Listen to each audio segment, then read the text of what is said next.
Hi hello friends, welcome back to Media Talks. நான் உங்கள் மௌனிகா.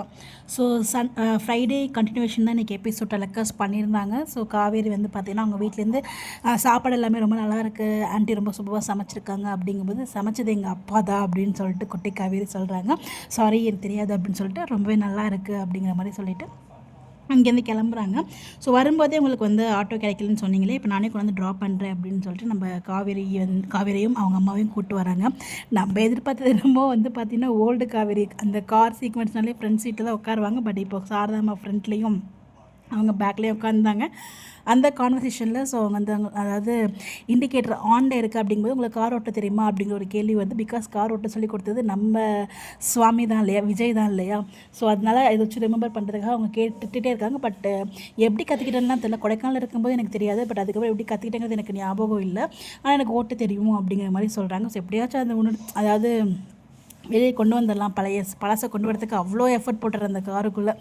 அதாவது நம்ம காவேரி வந்து பார்த்திங்கன்னா இந்த 4 இயர், அதாவது இந்த எனக்கு இந்த எதுவுமே நடுவில் கொஞ்சம் ஞாபகம் இல்லை, லவ் பண்ணியிருப்பேனா அப்படிங்கிற மாதிரிலாம் டாக்ஸ்லாம் போகும்போது கண்டிப்பாக லவ் பண்ணியிருப்பேன் அப்படிங்கிற மாதிரி சொல்லுவாங்க. அது எதை வச்சு நீங்கள் இவ்வளோ கான்ஃபிடென்ட்டாக சொல்கிறீங்க அப்படிங்கும்போது, இவ்வளோ அழகான பொண்ணு லவ் பண்ணாமல் இருந்திருப்பாங்களா அப்படின்னு சொல்லிட்டு ஒரு மாதிரி ஆர்வக்கொள்ளார டைலாக்ஸ் வந்துருக்கும். ஸோ வந்துட்டு நம்ம விஜய் வந்து செம்ம டென்ஷன் ஆவார்.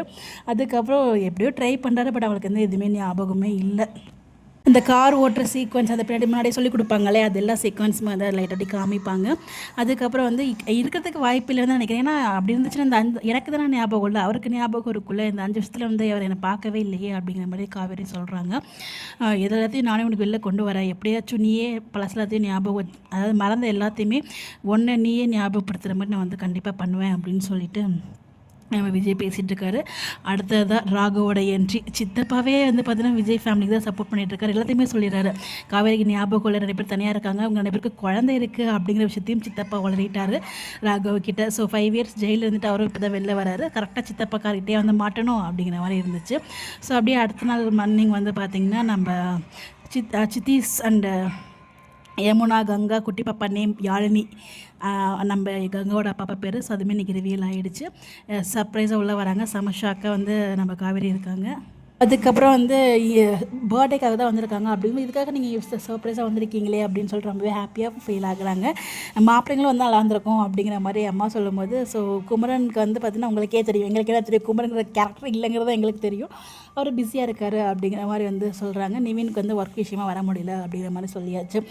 பாப்பா ஸ்கூல் லீவ் போட சொல்கிறாங்க. பட் இல்லை, இன்றைக்கி லீவ் போட முடியாது அப்படின்ட்டு காவேரி கிளம்புறாங்க. அவங்க கண்டனே பண்ணதுக்கப்புறம் இவங்க முடிப்போம். நான் கண்டிப்பாக விஜயும் குட்டி காவேரியும் பார்க்கறதுக்கு ரொம்பவே ஆர்வமாக இருக்காங்க சித்தீஸு. அந்த பிடிஎஸ் பார்த்தோலே அது வந்து தெரிஞ்சு ஆன் ஸ்க்ரீன் வீடியோவாக தான் இருக்கும். 2 பேரும் வந்து மாற்றி மாற்றி கொஞ்சிட்டு இருக்காது. அதுக்கப்புறம் ஸ்கூலுக்கு போகிறாங்க. நம்ம ஹீரோ சர்ப்ரைஸாக வந்து ஓப்பன் பண்ணுற காரை பயமுறுத்திடுவாங்க. இங்கேயும் நம்ம ஹீரோ வாங்கி தான் கட்டிக்கிறாரு. அதுக்கப்புறம் வந்து உங்ககிட்ட கொஞ்சம் சொல்லணும் அப்படின்னு சொல்லிட்டு ரொம்ப ப்ளஷ் ஆகிட்டே இருக்காரு. விஷ் பண்ணுறதுக்கு தானே ப்ரோ இவ்வளோ வரீங்க அப்படின்ட்டு நம்மளோட மைண்ட் வாய்ஸ். ஸோ பார்க்கலாம் நாளைக்கு என்ன நடக்குது அப்படின்னு சொல்லிட்டு. எனிவேஸ் ஒரு அழகான ட்ராக் காத்துட்ருக்கு. உங்களுடைய கருத்துக்கள் கமெண்ட்டில் சொல்லுங்கள். எனக்கு எபிசோட் எப்படி இருந்தது அப்படின்னு சொல்லிட்டு.